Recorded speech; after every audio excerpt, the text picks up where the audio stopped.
बस अब जग जाओ। जो पूर्व काल में, पूर्व समय में हिंदवी राज्य की स्थापना की बात हो रही थी, हमने उसे हिंदू राष्ट्र के साथ प्रस्तुत किया है।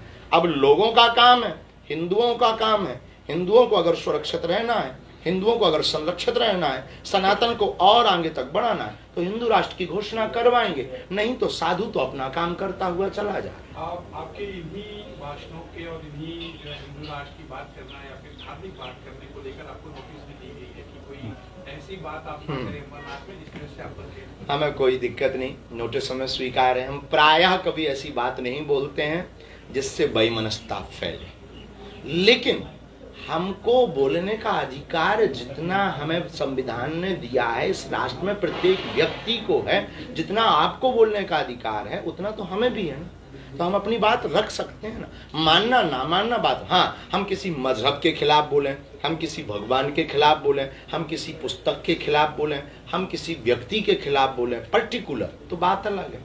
हिंदू राष्ट्र एक बहुत बड़ा विषय है और हमें नहीं लगता कि ये बेमनस्ता। हमारे हिंदू राष्ट्र में मुसलमानों को भागने की आवश्यकता नहीं, ईसाइयों को भागने की आवश्यकता नहीं, हमारे हिंदू राष्ट्र में किसी को भी राष्ट्र छोड़ने की आवश्यकता नहीं, हमारे हिंदू राष्ट्र में किसी को भी धर्म घर वापसी कराने की भी आवश्यकता नहीं। हमारे हिंदू राष्ट्र में सिर्फ जातिवाद की पाठ को दूर करना। तो हिंदू राष्ट्र की जरूरत क्या है? ये तो सारी चीजें पहले से हैं, किसी को भागने की अगर होती तो राम की यात्रा पर पत्थर नहीं लगते, अगर होती तो आपके महाराष्ट्र में ही पालघर के संतों के ऊपर पत्थर नहीं फेंकते, अगर होती तो हम राम की चर्चा करने वाले व्यक्ति को जगह जगह नोटिस नहीं मिलते, अगर यही बात होती तो हमारे खिलाफ FIR नहीं होती, अगर होती तो हम एक ऐसे धर्मगुरु हैं जिन्हें अपने ही राष्ट्र में कथा करने के लिए अनुमतियां प्राप्त नहीं होती।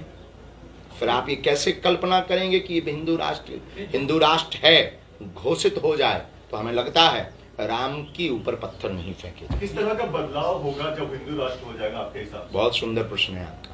हिंदू राष्ट्र के बाद जब हिंदू राष्ट्र की घोषणा होगी तो ये जो जातिवाद की बार बार रोटियां, जो बार बार बैकवर्ड और फॉरवर्ड के नाम पर भिड़ाया जाता है और पॉलिटिक्स की जाती है, हिंदू राष्ट्र के बाद ये सब समान हो जाएंगे, हम सब हिंदू हो जाएंगे। सबसे पहले हम हिंदू हैं, हिंदुत्ववाद की बात होगी और इसमें फिर ना कोई बैकवर्ड होगा ना कोई फॉरवर्ड होगा। हिंदू राष्ट्र के बाद में ये जो बार बार पंथ और मजहब की लड़ाई छिड़ जाती है ये नहीं होगी।